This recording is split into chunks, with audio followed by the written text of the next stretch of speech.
지난 시간에는 성령에 의해서 하나가 되게 하는 것을 힘써서 지켜야 된다라고 함께 나누었습니다. 오늘은 온전한 교회란 무엇인지 그 교회에 대해서 함께 나눠보기를 원합니다.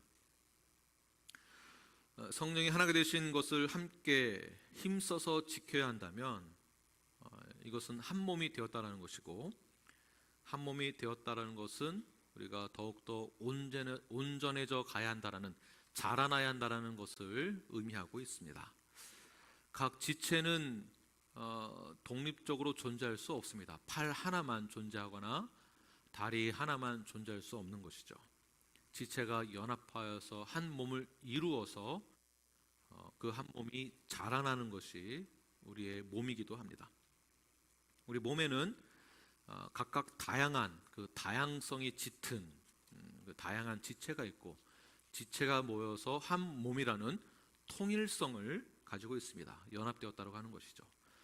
통일성을 가지고 있는 우리 몸은 다양성을 포함하고 있기 때문에 그 다양성으로 인하여서 더욱더 풍성한 그러한 형태를 갖추게 됩니다. 각 지체들이 모여 더 풍성하게 일어나는 것이겠죠. 오늘 본문에서 7절 말씀에서 이렇게 은사를 가지고 표현하는 것을 볼 수가 있습니다. 우리 7절 다시 한번 읽겠습니다. 시작. 우리 각 사람에게 그리스도의 선물의 분량대로 은혜를 주셨다. 그리스도가 우리 각 사람에게 분량대로 은혜를 주셨다. 이 한 구절만 보면 저희들이 오해할 여지가 좀 많이 생기기도 합니다. 은혜는 분량이 정해져 있고 마치 그 은혜의 양이 서로가 다르다라는 것처럼 보여지게 되는데요, 사실은 그렇지 않죠. 우리가 예수님 나의 구주를 영접한 순간 모든 그 은혜는 동등하게 다 받은 것입니다. 7절 말씀만을 그대로 적용하게 되면, 잘못되면 누구는 그 은혜가 적고 누구는 그 은혜가 크고, 그래서 누구는 구원이 완전히 이루어졌고 누구는 그 구원이 부족하고, 누구는 구원을 덜 받고 누구는 구원을 더 많이 받고, 이렇게 차별이 있는 것처럼 보이게 됩니다. 그러나 전혀 그렇지 않죠. 왜냐하면 오늘 본문에서 말하고 있는 전체의 내용을 이해하게 되면 오늘 7절 말씀을 자세히 알 수가 있습니다. 7절의 내용은 차별을 두거나 은혜의 분량에 따라 다르다라는 것을 말하고 있는 것이 아닙니다. 이미 우리는 그리스도의 구속하심으로 말미암아 하나님의 권속이 되고 난 다음 그리스도 안에서 그리스도의 몸이 되었고, 그리고 그 역할은 서로가 다르다라는 것을 의미하고 있는 것입니다. 다양성에 대해서 이야기를 하고 있는 것입니다. 다시 말해서 교회 안에 여러 다양성을 가지고 있는 하나의 몸, 즉 분량대로 은혜를 받았다라는 것은 다양한 은사를 가진 그런 한 몸이 되었다, 교회가 되었다라고 이해를 하시면 되는 것입니다. 이 은혜의 분량대로 받았다는 것은 구원의 은혜의 양을 말하는 것이 아니라 카리스마, 은사에 대한 다양성을 이야기하고 있는 것입니다. 그렇다면 이러한 은사는 어떻게 받게 되는 것인가? 오늘 8절 말씀을 우리 다 함께 읽도록 하겠습니다. 시작. 그러므로 이르기를 그가 위로 올라가실 때에 사로잡혔던 자들을 사로잡으시고 사람들에게 선물을 주셨다. 자, 은사는 어떻게 받는 것입니까? 고린도전서 12장의 내용에 따른다면 예수님을 믿는 모든 성도는 성령에 의해서 성령께서 은사를 주신다라고 말씀하고 있습니다. 그러나 오늘 본문에서 8절 말씀 말하고 있는 것은 은사를 어떻게 받는가? 위로 올라가실 때에 우리에게 선물로 주셨다라고 이야기를 하고 있습니다. 선물로 주신 것이다. 은사는 각 사람에게 분량대로 선물로 주신 은혜입니다. 어떻게 우리가 이것을 받게 되는지 또한 설명하기 위해서 말씀에서 또 다르게 표현하고 있는 것을 볼 수가 있습니다. 우리 9절 말씀 함께 읽겠습니다. 시작. 올라가셨다 하였은즉 땅 아래 낮은 곳으로 내리셨던 것이 아니면 무엇이냐? 예수 그리스도가 우리를 구원하기 위해서 가장 낮고 낮은 자리로 오셨습니다. 그러니까 오신 이유는 우리에게 주시기 위해서 오셨다는 것이에요. 주시기 위해서. 내려오셔서 주신 다음에 또 내려오신 것은 주시기 위해서 오신 것이고, 성육신하셔서 오셔서 그 다음에 승천하시는 과정이 필요한 것도, 주시기 위해서 승천하시는 과정도 필요하다는 것입니다. 10절 말씀을 함께 읽겠습니다. 시작. 내리셨던 그가 곧 모든 하늘 위에 오르신 자니 이는 만물을 충만하게 하려 하심이라. 아멘. 내려오셨고 또 승천하셨던 이 과정이 필요한 그 이유는 모든 만물을 충만하게 하시기 위해서, 충만하게 하기 위해서. 자, 내려오신 그 이유, 성육신하신 그 이유.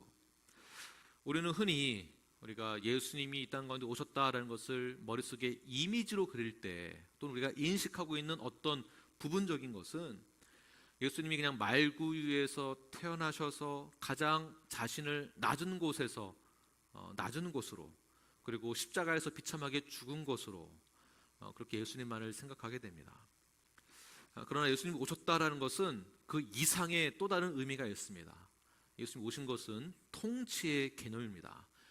예수님이 이 땅 가운데 낮은 자리에 오셨고 죽으셨구나, 십자가에서 창에 찔르시고 채찍을 맞으시고 얼마나 아프셨을까, 이 이미지만, 십자가를 본 다음에 그 이미지만을 우리 머릿속에 그리는 것이 아니라, 우리는 십자가를 보면 내가 예수님의 통치를 받는 것이구나 라고. 자, 마이크 바꾸겠습니다.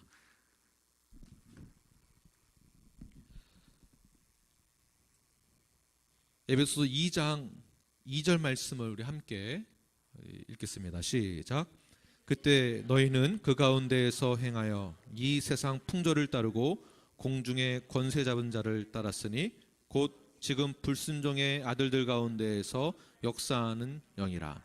이 땅 가운데 오신 그 목적이 있는데요, 공중 권세 잡은 자를 따랐던 자들이 바로 저희들이었고, 공중 권세를 잡은 자는 누구입니까? 바로 사탄이죠.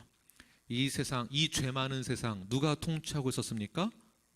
사탄이 이 세상의 임금이었다라는 것이에요. 우리가 그 임금을 따라섰다. 그래서 우리는 영적으로 죽을 수밖에 없는 자가 되었던 것이죠. 죄 많은 세상 가운데 예수님이 성육신하셔서, 말씀이 육신이 되셔서 하늘 영광 버리고 이 땅 가운데에서 오셔서 우리의 죄를 구원하기 위해 오셔서 우리를 통치하신다라는 개념으로 우리가 생각을 해야 한다라는 것입니다. 그리고 승천하실 때 우리에게 지상 명령만을 주고 그냥 떠나신 것이 아니라, 지상 명령과 동시에 만물을 충만하게 하기 위해서 우리에게 주신 것이 있는데, 그 주신 것이 바로 8절 말씀에서 말하고 있는 선물인 것이에요. 선물, 은혜의 선물. 이 은혜의 선물을 주셨다, 이 8절 말씀을 사도 바울은 시편 68편을 인용해서 말씀하고 있습니다. 우리 시편 68편 18절 말씀을 함께 읽겠습니다. 시작.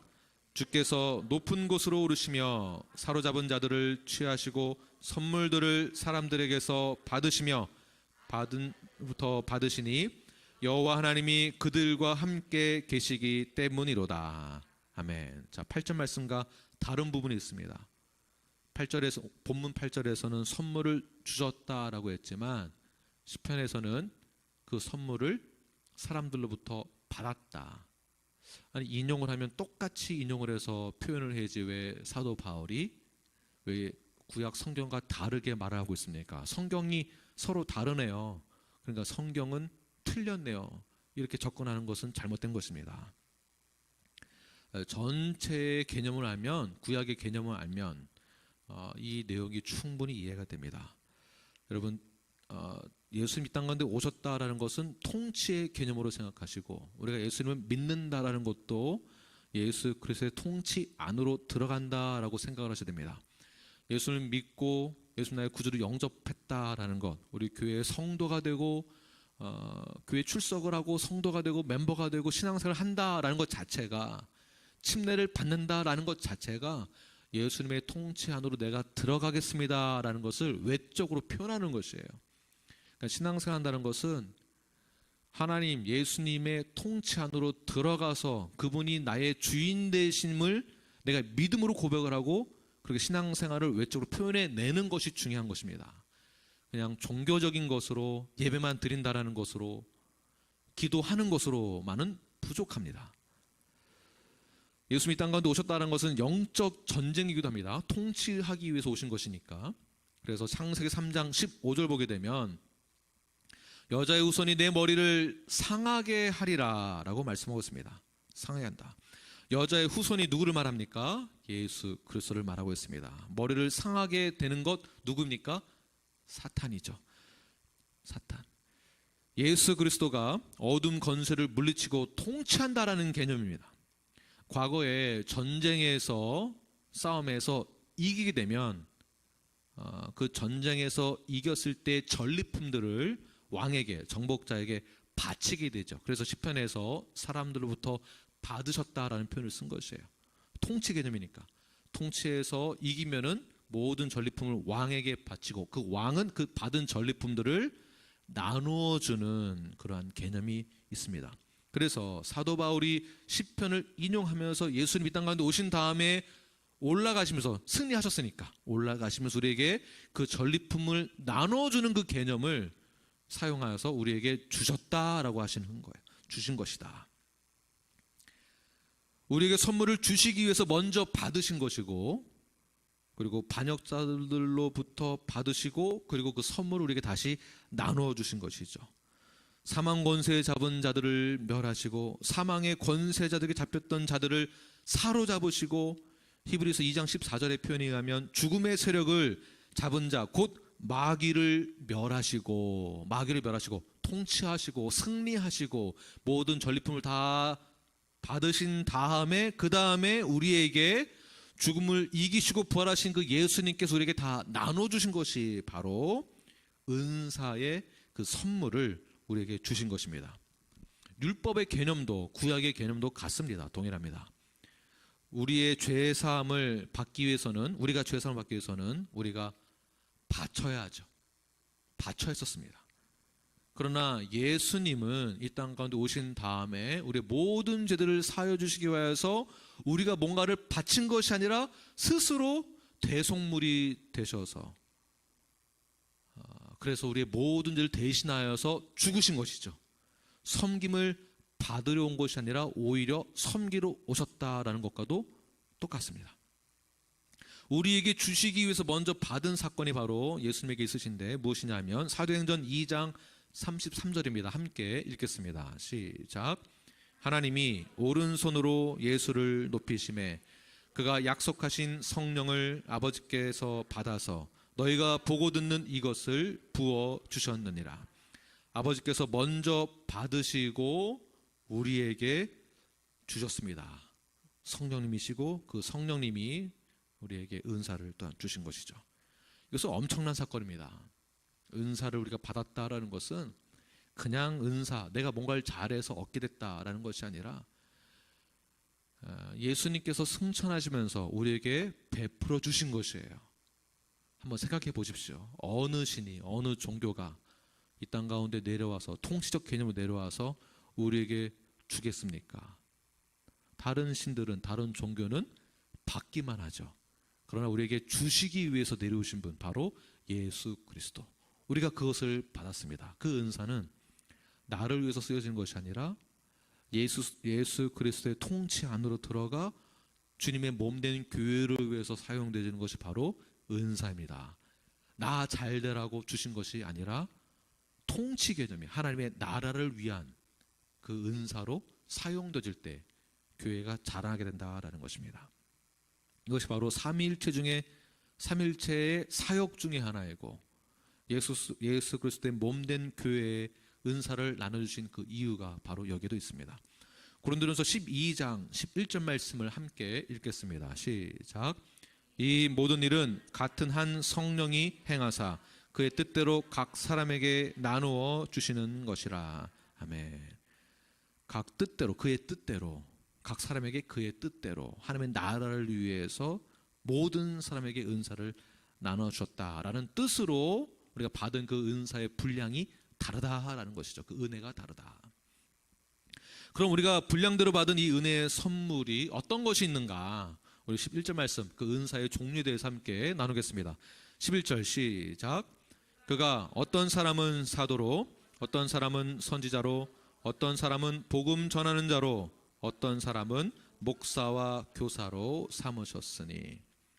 은사에 대해서 말하고 있는 성경 구절이 있습니다. 신약 성경에서 세 군데에 나오는데요.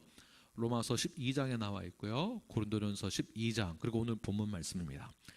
각 장에서 은사의 종류들을 보게 되면 서로 다르게 나와 있습니다.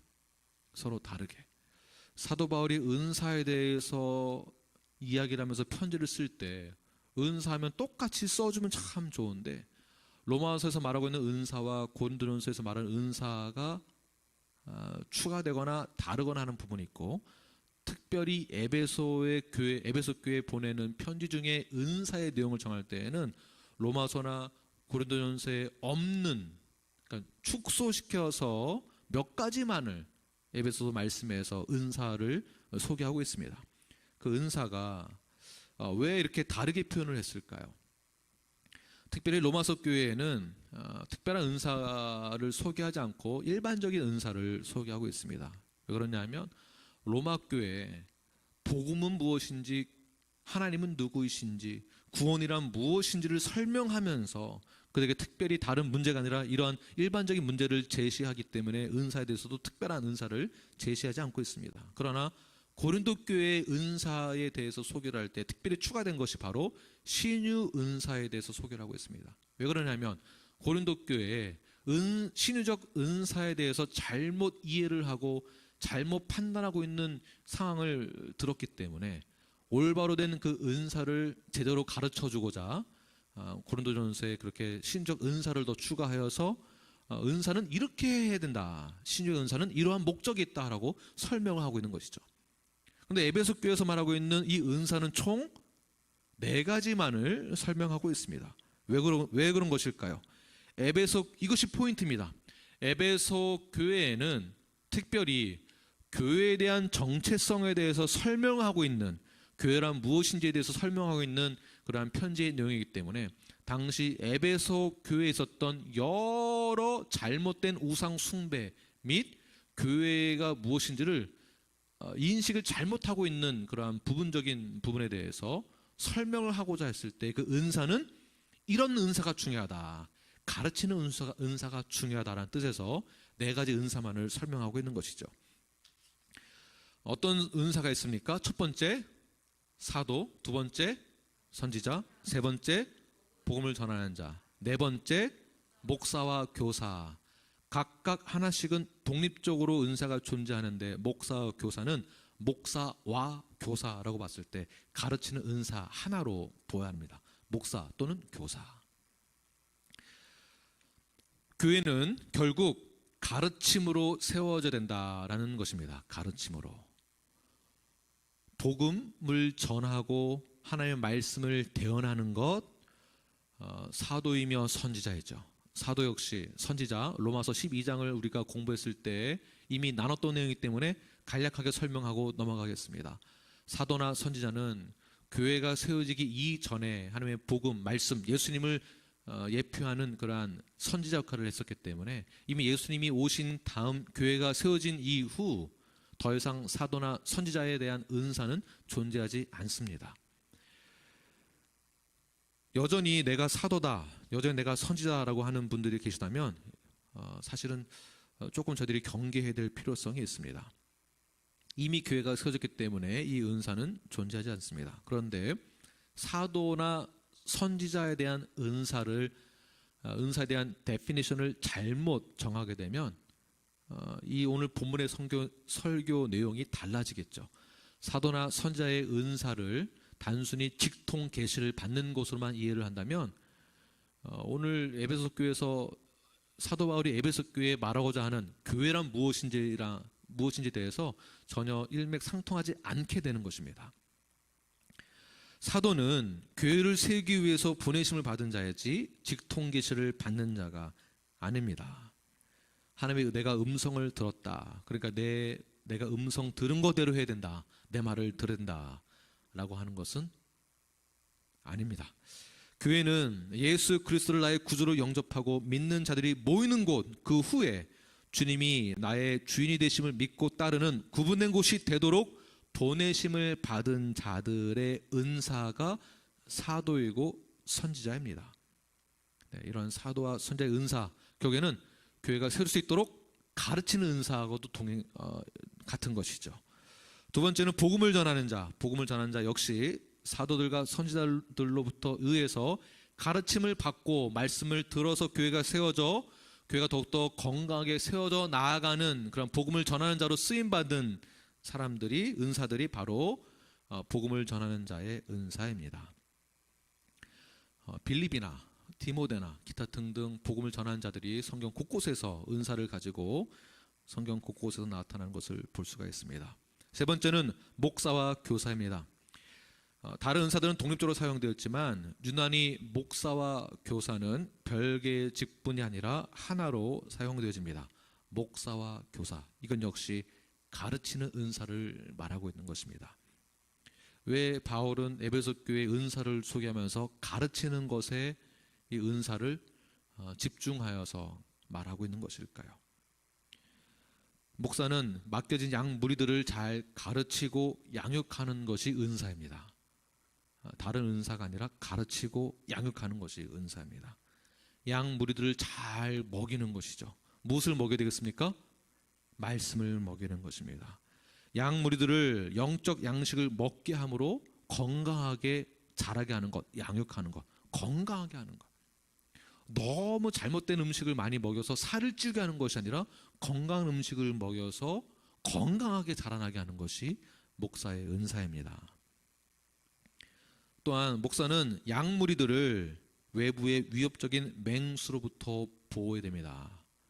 이 말은 목자가 양들을 보호해야 하듯이 맹수로부터, 목사는 교회를 외부로부터 보호해야 합니다. 교회를 보호해야 한다는 것이에요. 나를 보호하게 한 것이 아니라 교회를 위해서 보호하는 것입니다. 무엇을 보호해야 되겠습니까? 성도들이 외부의 다른 가르침, 이단적인 사상, 잘못된 가치관, 세상의 잘못된 세계관으로부터 교회를 보호하는 것입니다. 성도들을 보호하는 것입니다. 이렇게 교회가 건강하게 자라나게 하기 위해서 목사, 교사의 은사가 중요하다는 것입니다. 좀 더 구체적으로, 그렇다면 이 가르치는 은사, 이 은사는 어디까지 어떻게 가르쳐야 되는가, 우리 함께 나누겠습니다. 12절 말씀 우리 함께 읽겠습니다. 시작. 이는 성도를 온전하게 하여 봉사의 일을 하게 하며 그리스도의 몸을 세우려 하심이라. 이 한 절에 세 가지의 목적이 나와 있습니다. 첫 번째, 성도를 온전케 하는 데에 목적이 있습니다. 교회가 건강하게 자라나는 그 은사가 있어야 되는데, 교회는 가르침을 통해서 자라나야 하는데 그 은사가 중요한데, 그 은사의 목적은 성도들이 온전하게, 온전하다라는 것은 어디까지일까요? 점점 완전해지는 것까지 자라난다는 것이에요. 저는 겸손해서 거기까지 바라지도 않습니다. 지금 현재 만족합니다가 아니라 자라나는 것입니다. 계속 자라나는 것입니다. 자라나기 위해서는 목사가 필요합니다. 그래서 목사의 역할은 심부름꾼이 아니라, 재정을 관리하는 것이 아니라 성도를 온전케 하는 것입니다. 성도를 온전케 하는 것이 은사입니다. 그럼 어떻게 성도를 온전케 하는 것일까요? 그러니까 목사 역할을 감당하면 되는 것인가? 목사만 잘하면 되는가? 그렇지 않습니다. 벌써 목사는 성도를 온전케 하는 목적이기 때문에 그 성도가 어떠한지가 중요하겠죠. 성도의 데피니션 무엇이겠습니까? 에베소서 1장 13절 말씀을 함께 읽겠습니다. 시작. 그 안에서 너희도 진리의 말씀 곧 너희의 구원의 복음을 듣고 그 안에서 또한 믿어 약속의 성령으로 인치심을 받았으니, 여기 보시면 진리의 말씀을 또 구원의 그 복음을 어떻게 하고 있습니까? 듣고 그 다음에 믿고, 지금 보고 계시죠? 듣고 그 다음 믿고 그 다음에 약속의 성령으로 인치심을 받았으니, 구원에 대한 확신을 말하는 것이죠. 확신. 듣고 믿고 확신을 하고, 말씀을 듣는 자들은, 즉 복음을 받았다고 한다면 믿는 것입니다. 믿는 자가 성도라는 것이죠. 그리고 구원에 대한 확신을 갖는 것도 성도입니다. 성도란 진리의 말씀, 구원의 복음의 말씀을 듣고 그 안에서 믿어서 성령의 인치심을 받은 자, 구원의 확신을 갖고 있는 자, 결국 말씀을 가르치는 그 은사를 통해서 성도들은 그 복음을 들어야 하는 것이며 듣는 자는 믿어야 하는 것이고 확신을 갖는 자가 되어야 한다는 것입니다. 성도의 역할도 가르침을 받고 받은 자들은 다시 그 가르침을 가지고 또 복음을 전하는 자가 되어야 한다는 것과도 같은 것입니다. 그래서 저희들이 제자훈련 중에 201은 1:1 제자 양육 다 배우신 분들은 또 1:1로 가르치는 것까지 할 수 있어야 한다는 것이에요. 계속 복음을 전하고 가르치는 것, 전도하는 것입니다. 이 모든 사역이 교회 안에서 각 은사자들을 통해서 이루어져야 하는 것입니다. 교회가 가르침을 통해서 계속 자라나는 것.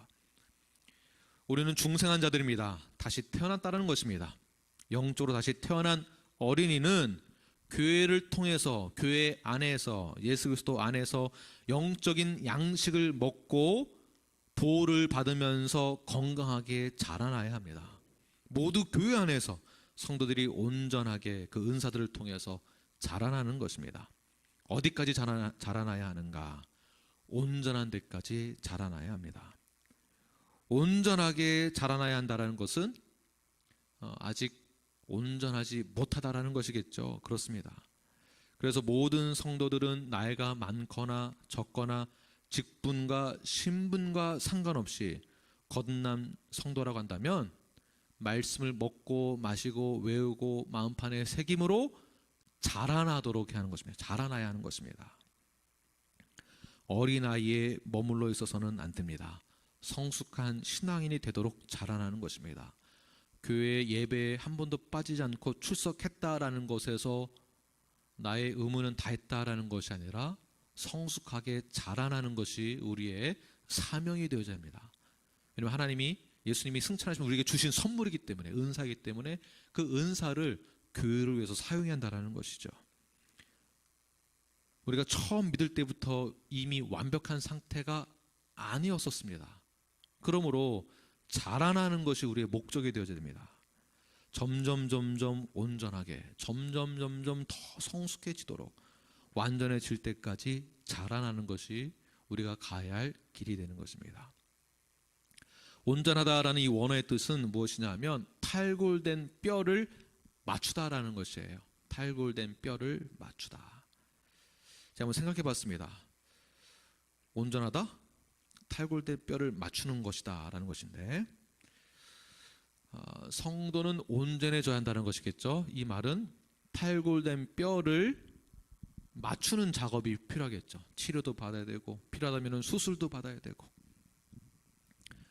그런데 한번 성도가 되었다라는 것을 우리는 교회 안에서 증명을 할 때, 교회에 한 번도 빠지지 않으면 우리 성도 멤버가 됩니다 라는 것으로 정의를 내리고, 과거에는 4주 나오면은 출석하면은 성도가 된다, 또는 사인을 하면 성도가 된다라는 것으로만 생각을 하고 사인을 했었습니다.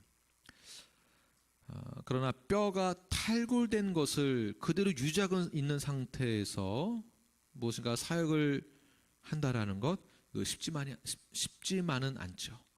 탈골된 뼈를 고쳐야만, 탈골된 것을 다시 원래 자료로 돌이켜야만 건강하게 사역을 할 수 있겠죠. 별것 아닌 것 같아도 제가 만약에 턱이 빠져 있다고 한번 생각해 보세요. 턱이 빠진 상태로 말씀을 전할 수 있겠습니까? 못합니다. 턱이 빠진 상태로 다른 사역을 할 수 있을까요? 그렇지 않습니다. 그래서 디도서나 고린도전서에서 목사나 집사나 우리 사역자들에 대해서 그 퀄리피케이션을 말하고 있습니다. 이러한 사람이 목사가 되야 된다라고 말하고 있는 것입니다. 거듭나지 못한 사람이 목사가 되었다. 거듭난 것처럼 속이고 직분을 받아서 목사가 돼서 교회를 맡아서 사역을 하게 되면 능력 있고 실력 있는 것 같고 지식이 많은 것 같고 사회 경험이 많은 것 같아도 거듭나지 않은 사람이 목사가 되어서 자동적으로 신학교 졸업하면 목사가 되는 것처럼 여겨지므로 교회에서 담임 목사가 되어진다라고 한다면 턱이 빠진 상태에서 말씀을 전한 것과 같고 다리가 부러진 상태에서 사역을 하는 것과 같은 것입니다. 온전하지 않은 상태에서 이 말씀을 받아들이지 못한다면은 온전한 데까지 자라는 것을 거부한다면 교회는 건강하지 못하다라는 것이죠. 그래서 교회에서는 가르침을 통해서 말씀을 통해서 온전하게 자라나는 곳까지 모든 전 세대가 우리 다음 세대뿐만이 아니라 전 세대가 동일하게 말씀으로 자라나야 하는 것입니다. 삐걱거리지 않도록. 두 번째는 목사와 교사를 은사로 주신 우리 교회에게 은사를 주신 목적은 무엇이냐면 봉사의 일을 하게 하는 데 있습니다. 여기서 봉사는 어떤 것이 있을까요? 여러분 교회에서 봉사하기 원하시나요? 네, 아멘. 네, 그러면 어떤 영역에서 봉사하기를 원하십니까? 네, 봉사라고 한다면 흔히 생각하는 것은 남이 먼저 하지 않는 일 무엇이 있습니까? 네, 그런 것은 보통 내가 하고 싶지 않다라고 생각하게 되죠. 네, 봉사에 대한 정의를 어떻게 내느냐 또 이제 좀 다르겠지만 오늘 본문에서 말하고 있는 이 봉사의 일을 하게 하며라는 것은 문맥적으로 봤을 때에는 성도를 온전케 하기 위한 봉사를 말하고 있는 것입니다. 당연히 우리 교회가 한 몸을 이루고 서로 섬기기 위해서 교제하기 위해서 식당 봉사도 하고 또 그리고 우리 청결한 곳에서 함께 예배드리기 위해서 청소하는 봉사도 해야 되고 이런 봉사가 필요하죠. 교회 건물이 존재하기 때문에 우리가 모이는 곳이기 때문에 이러한 여러 가지 일들을 해야 합니다. 중요합니다. 그럼 오늘 본문에서 말하고 있는 것은 이러한 봉사를 말하는 것이 아니라 성도를 온전케 하기 위한 봉사를 말하고 있는 것입니다. 그리스도의 몸을 섬기는 것이 바로 봉사입니다. 그래서 몸을 섬기는 것 무엇이 있겠습니까? 좀 더 구체적으로 들어가면 여러 가지가 있지만 성도를 온전케 하기 위한 봉사는 가르침에 대한 은사가 포함되어서 우리 동산 팀장님들이 제자훈련 받은 것을 가지고 동산 사역 가운데서 함께 말씀을 나누고 기도하고 우리 동산 식구들을 위해서 함께 모여서 연합되어지고 그를 위해서 기도해주고 격려해주고 말씀으로 위로해주고 이러한 모든 것이 다 말씀을 통한 가르침을 통한 은사요 봉사이기도 합니다. 이런 봉사에 대한 이 사역을 멈추지 않으시는 저와 여러분이 되길 간절히 축원합니다. 세 번째는 그리스도의 몸을 세우는 것입니다. 우리에게 주신 이 은사의 목적은 그리스도 몸을 세우는 것이다. 우리가 받은 은사는 궁극적으로 그리스도의 몸을 세우기 위함입니다. 그리스도의 몸이 무엇입니까? 바로 교회죠. 우리들입니다. 건강한 교회로 세워지는 것이 우리의 목적이 되어야 됩니다. 교회를 건물로 정의를 내린다면 우리에게 은사를 주실 때 가르치는 은사를 주시는 것이 아니라 건물을 세울 수 있는 은사를 주셔야 당연한 것입니다. 건물이 잘 세워지려면 어떤 은사를 주셔야 할까요? 핸디맨의 은사가 있어야 되겠죠. 컨스트럭터의 은사가 있어야 됩니다. 건물이라고 정의를 내린다면. 근데 교회가 건물이 아니고 인격체인, 지체인 우리들을 말하기 때문에 가르치는 은사를 주신 것이에요. 가르치는 은사가 교회 안에 있어야 되는 것이며 성도는 그 가르침을 받고 듣고 믿어서 더욱더 온전해지도록 자라나는 그 이 목적이 바로 그리스도의 몸을 세우기 위한 목적이다라는 것입니다. 디모데후서 3장 17절 말씀 함께 읽겠습니다. 시작. 이는 하나님의 사람으로 온전하게 하며 모든 선한 일을 행할 능력을 갖추게 하려 함이라. 아멘. 은사를 주신 목적 무엇입니까? 사람으로 온전하게 하고 모든 선한 일을 행할 능력을 갖추게 한다. 여기까지 자라나는 것입니다. 제가 뭐 은사가 있습니까? 저 은사 없어요. 그냥 저는 하라는 대로 할게요. 전 나서지 않을래요. 그냥 가만히 있을래요가 아니라 모든 사람은 하나님의 사람으로 온전하게 자라나서 모든 선한 일을 행할 능력 전부 다 갖춰진다라는 것이에요. 이런 능력이 저와 여러분에게 다 주어졌습니다. 믿으십니까? 이것이 저희 교회의 목적이 되어야 됩니다. 우리 교회의 목적, 비전의 그 설정은 무엇인가를 이룬다라는 것이 아니라 사람을 위한 것입니다. 우리들을 위한 것입니다. 우리들이 예수 그리스도의 몸이기 때문에 그렇습니다. 말씀 중심으로 간다. 또 성경 중심으로 간다. 건강한 교회가 된다. 제자 훈련을 한다. 누구를 위한 것입니까? 우리를 위한 것이고 결국에는 예수를 위한 것이죠. 하나님의 통치 아래 거하기 때문에 우리 모두를 위한 것입니다. 누군가를 위한 것이 아니라 우리 모두를 위한 것. 우리 주 예수의 몸된 이 교회를 위한 것입니다. 한 사람이 말씀을 듣고 보고 먹고 마심으로 가르침을 통하여서 자라나게 된다면 그 한 사람이 자라나고 또 옆 사람이 자라나고 한 사람을 통해서라도 교회는 자라나게 되는 것입니다. 그러나 한쪽 팔만 자라나고 한쪽 팔은 자라나지 않는다면 어떻게 될까요? 비정상적으로 자라나게 된 것이죠. 아무리 키가 크면 뭐 하겠습니까? 다리는 숏다리인데 비정상적으로 자라나서는 안 됩니다. 우리 모두가 다 이 은사가 주어졌고 이 은사를 통해서 성도로서 또한 가르치는 자의 은사로서 교회가 한 몸을 이루어 우리 모두가 건강하게 성숙하게 자라나는 저와 여러분 우리 교회가 되길 간절히 축원합니다. 아멘. 기도하겠습니다.